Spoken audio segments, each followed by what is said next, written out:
avec vos personnalités, toutes différentes, pour l'avenir de notre territoire. Et c'est peut-être pour ça que notre territoire est aujourd'hui dans une phase à la fois avec des difficultés qu'il ne faut pas nier, évidemment, mais aussi dans un territoire qui est jalousé par beaucoup d'endroits.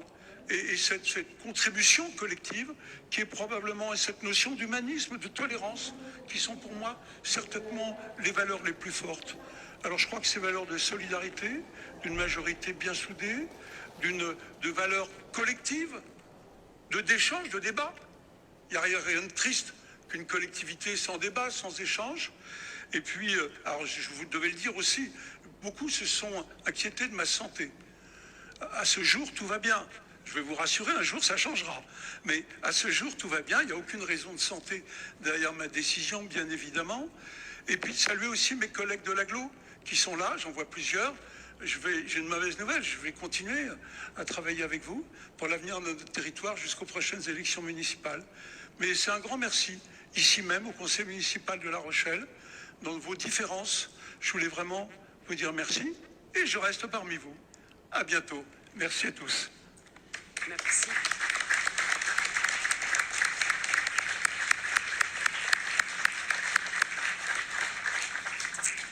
Alors maintenant, je vais appeler notre doyen, Monsieur Jo Brochet.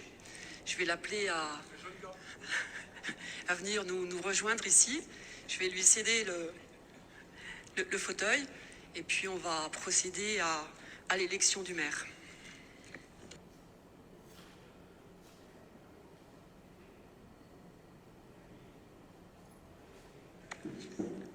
Alors, Monsieur Soubest, je vais vous donner la parole, mais je précise que ce conseil municipal va être très très long, donc et je souhaiterais qu'on reste dans le sujet. Si ce sont des questions annexes, peut-être les reporter après. Si ce sont des questions relatives à l'élection du maire, je vous cède la parole.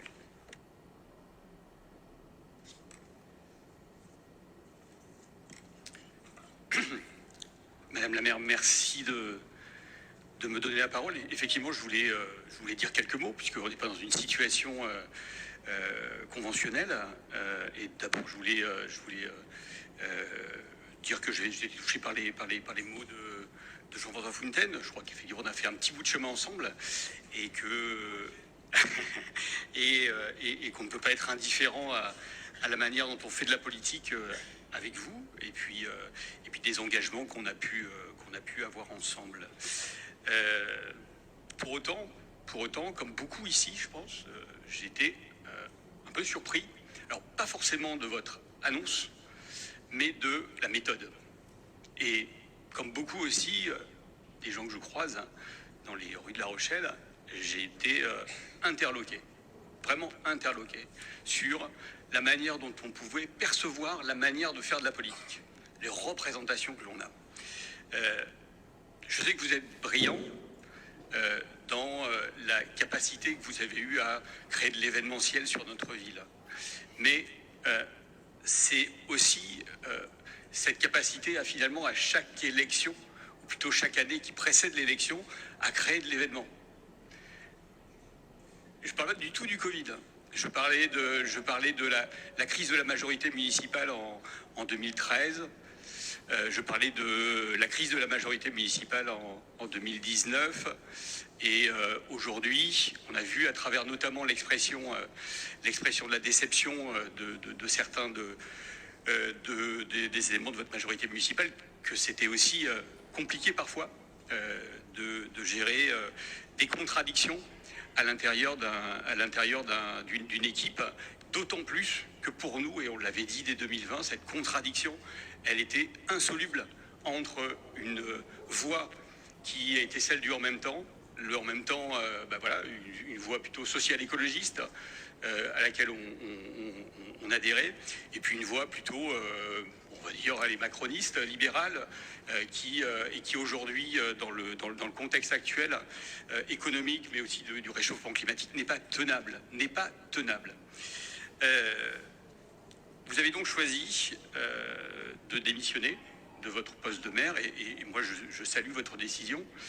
Vous avez dit qu'il fallait tourner la page, et très franchement, je crois effectivement qu'à un moment donné, il faut tourner la page. Vous pouviez la tourner en mars, et vous avez choisi de le faire avant. Pourquoi pas?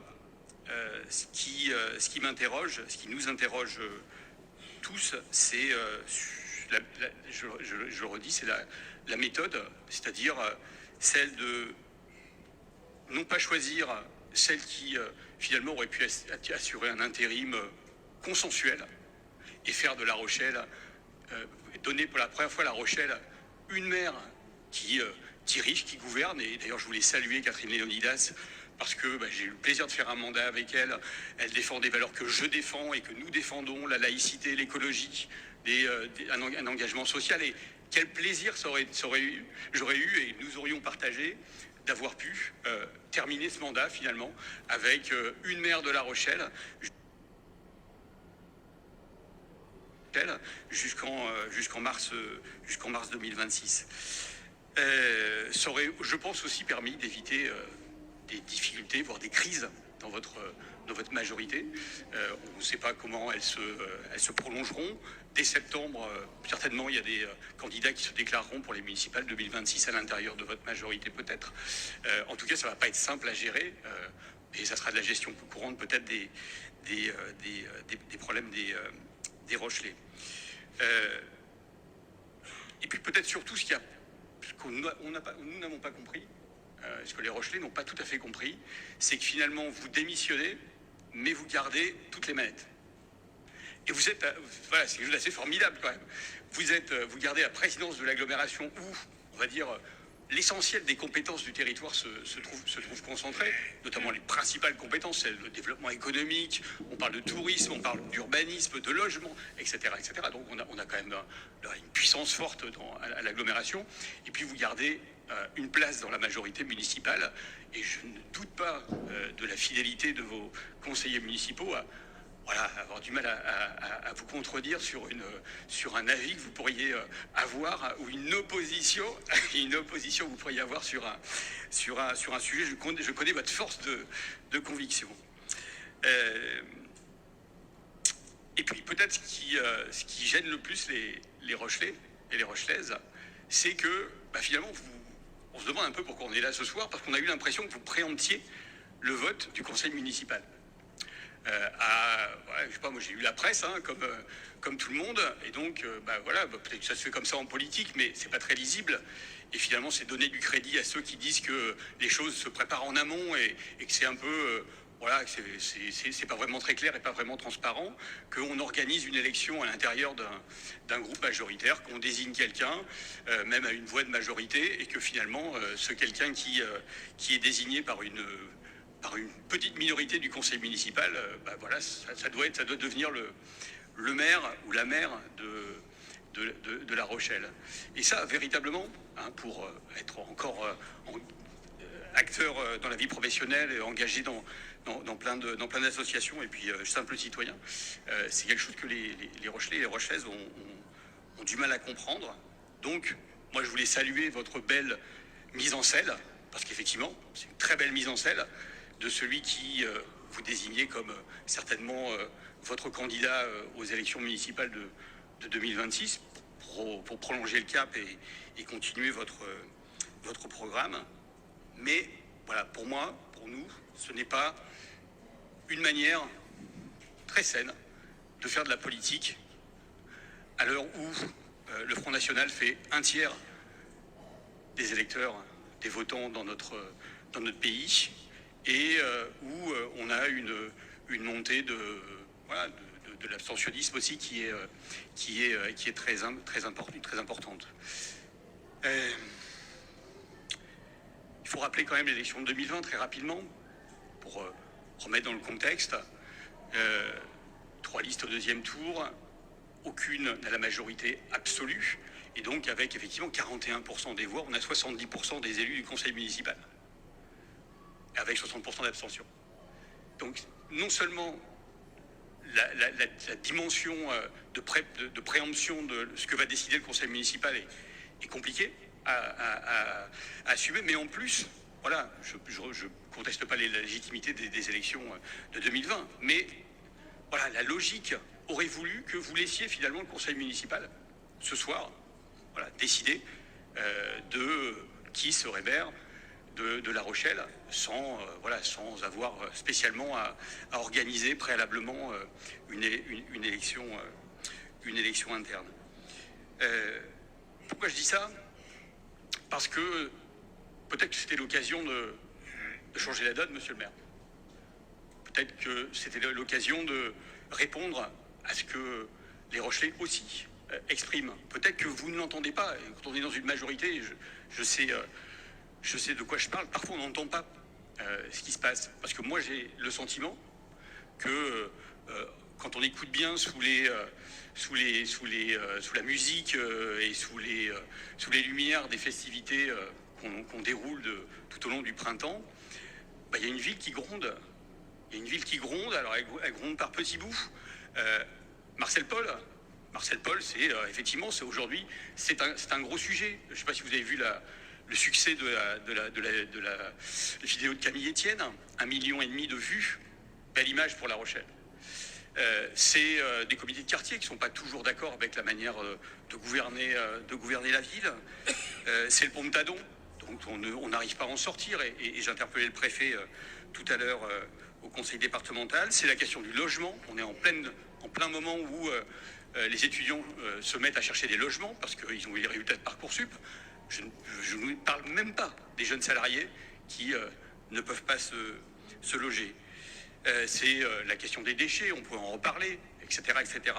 Il y a plein de sujets et aujourd'hui, voilà, on parle d'une péripétie de changement de maire et on ne sait même pas finalement quelles vont être les intentions, le programme de celui qui va être désigné. Donc pour nous, c'est une occasion manquée de répondre à ces questions-là. Et effectivement, nous les écologistes, nous avons proposé qu'un candidat de ce qu'on appelle l'aile socialiste de votre majorité progressiste se porte candidat et nous aurions voté avec plaisir pour lui. Nous aurions soutenu cette candidature qui aurait pu renverser la table et qui finalement vous aurait permis de boucler la boucle et finalement de revenir à vos premiers amours socialistes.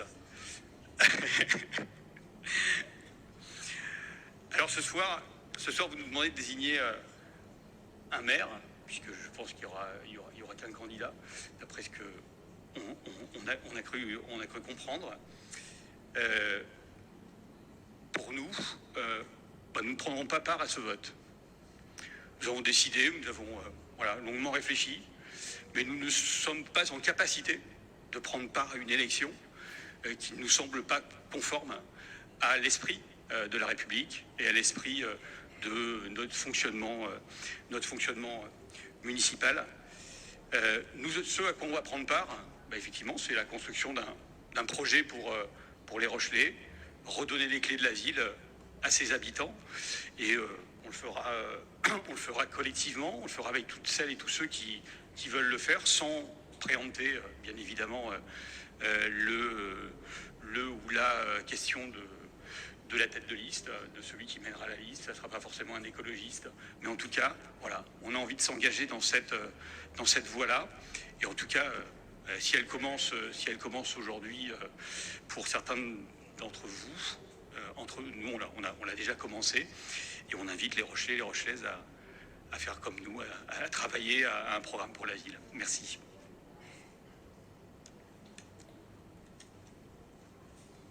Monsieur Tillot, vous n'appartenez pas à un groupe, donc je ne peux pas vous donner la parole. Monsieur Coupeau.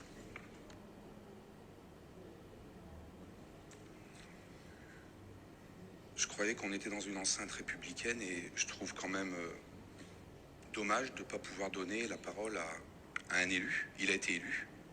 Je trouve dommage.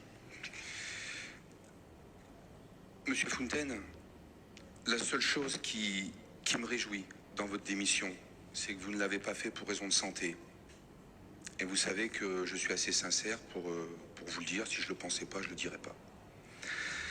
Mais mes chers collègues, Tout d'abord, je vais vous faire un aveu. Un aveu qui m'attriste profondément. Vous savez, depuis le premier jour, c'est un véritable honneur pour moi d'être membre de ce conseil municipal de la ville de La Rochelle, une ville que j'aime tant. Pourtant, ce soir, et pour la première fois de ce mandat, je ne suis pas fier d'être membre de ce conseil. Et pour tout vous dire, j'ai même plutôt honte. Je dénonce une manœuvre politique qui, aux yeux de nombreux Rochelais, s'apparente à une pure mascarade. Il est inacceptable que le maire démissionne de son poste, non pour servir l'intérêt général, mais pour faire émerger un adjoint en quête de lumière, un adjoint en quête de reconnaissance, et ce, bien évidemment, à quelques mois des prochaines élections. À la limite, nous aurions pu trouver acceptable cette démission si vous aviez eu la dignité de vraiment démissionner, Monsieur Fontaine, c'est-à-dire de renoncer à tous vos mandats. Mais vous n'avez pas eu l'honnêteté de faire ça, contrairement à Martine Aubry, qui a démissionné il y a quelques mois de la totalité de ses mandats électifs. Votre démission, Monsieur Fontaine, est une démission que je nomme en trompe-l'œil. En trompe-l'œil visant à tromper les Rochelais. D'ailleurs, Madame Aubry disait, quand c'est flou, c'est qu'il y a un loup. Mais nous savons que les Rochelais ne sont pas des moutons. Ce choix organisé très rapidement au sein de votre majorité est une véritable imposture. En désignant votre intérimaire, vous ne faites que masquer la réalité. Ce candidat n'aura aucune légitimité démocratique. Un maire n'a de légitimité démocratique que s'il est élu par les citoyens. Les Rochelais doivent savoir que les décisions importantes de notre ville seront désormais entre les mains d'une personne dont la seule raison d'être est de préparer sa campagne électorale. Ça a été annoncé. Et tout ça, bien évidemment, aux frais du contribuable. Ce conseil municipal devient une simple vitrine pour un candidat désireux de se faire connaître. Il s'agit là de la part de la majorité Fontaine d'une stratégie électorale et nous ne participerons pas à cette mascarade. Voilà pourquoi, mes chers collègues, nous allons quitter la salle de ce conseil pendant cette petite manœuvre et nous vous laisserons choisir votre intérimaire entre vous. À la suite, Monsieur le Président, merci de bien vouloir nous rappeler pour continuer les travaux de ce conseil municipal. Merci de votre écoute. Oui. Alors, je reviens sur ma décision. Monsieur Tillot, je vous donne la parole.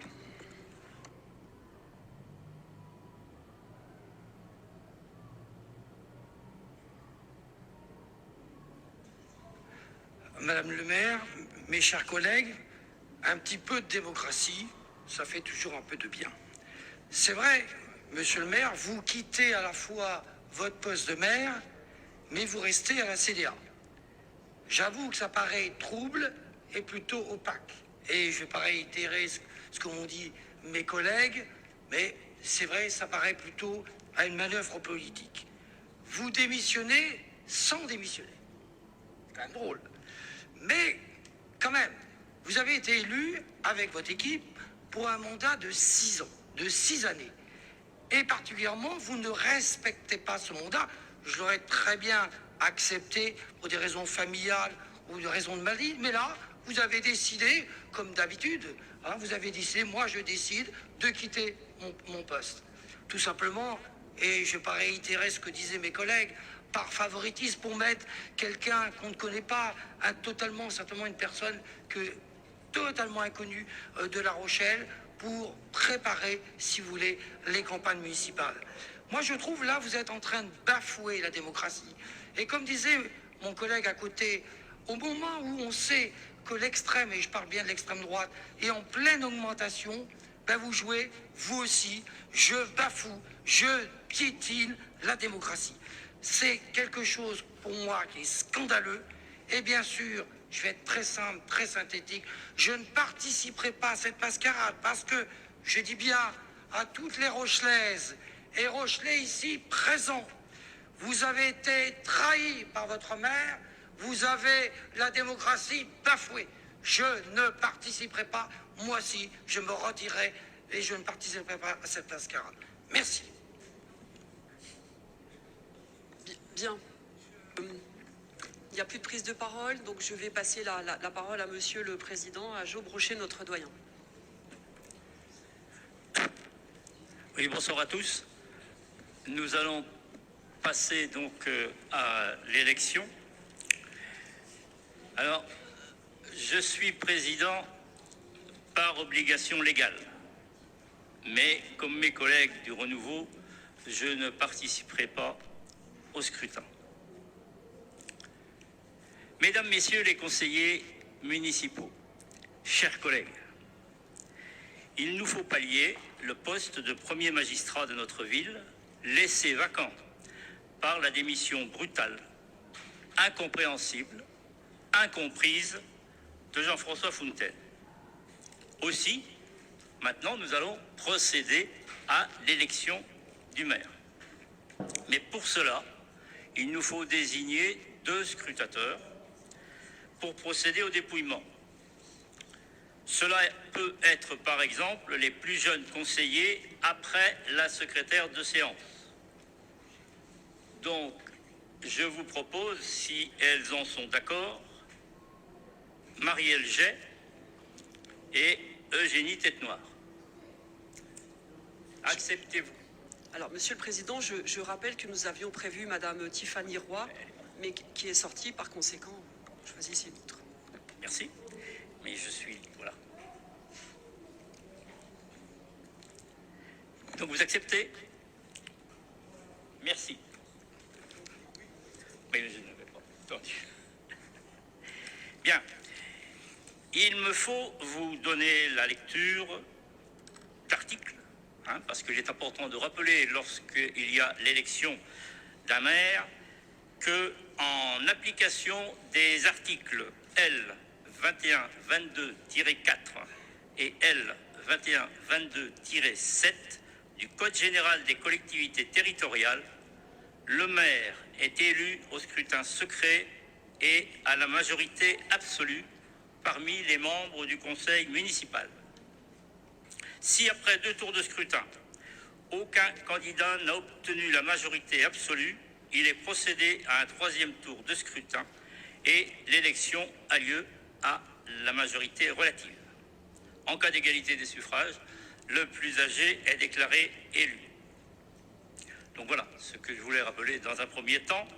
Et maintenant, je crois que ce qui est important, c'est de savoir s'il y a des candidats.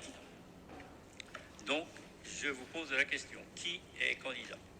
Alors moi, je vais vous répondre, Monsieur le Président. Je vais proposer la candidature de Thibaut Guiraud.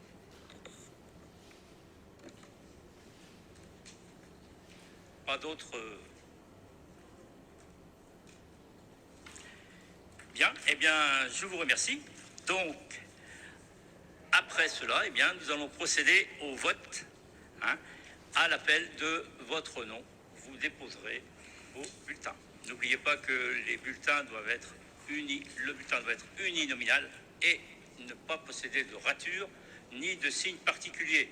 Mais là, j'ai affaire à des gens qui connaissent déjà le système.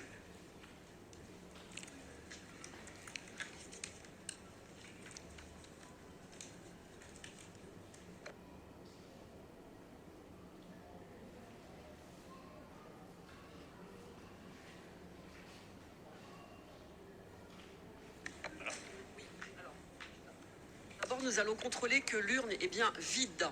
Si vous voulez bien la présenter, nous constatons qu'elle est... Il faut la pencher, il faut la pencher. Oui, il faut dans l'autre sens. À l'envers. Hop, voilà.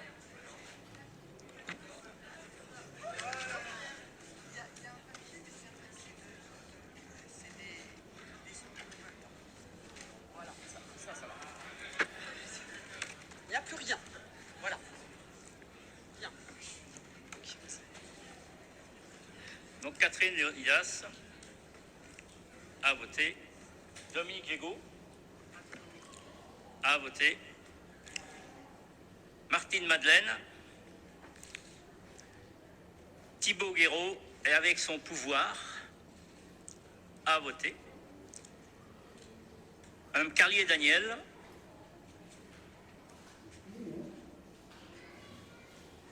A voté. Olivier Prantou. A voté. Marine Edelec. A voté. Sylvain Dardenne. A voté. Anna-Maria Spano. A voté. Nadège Désir. A voté.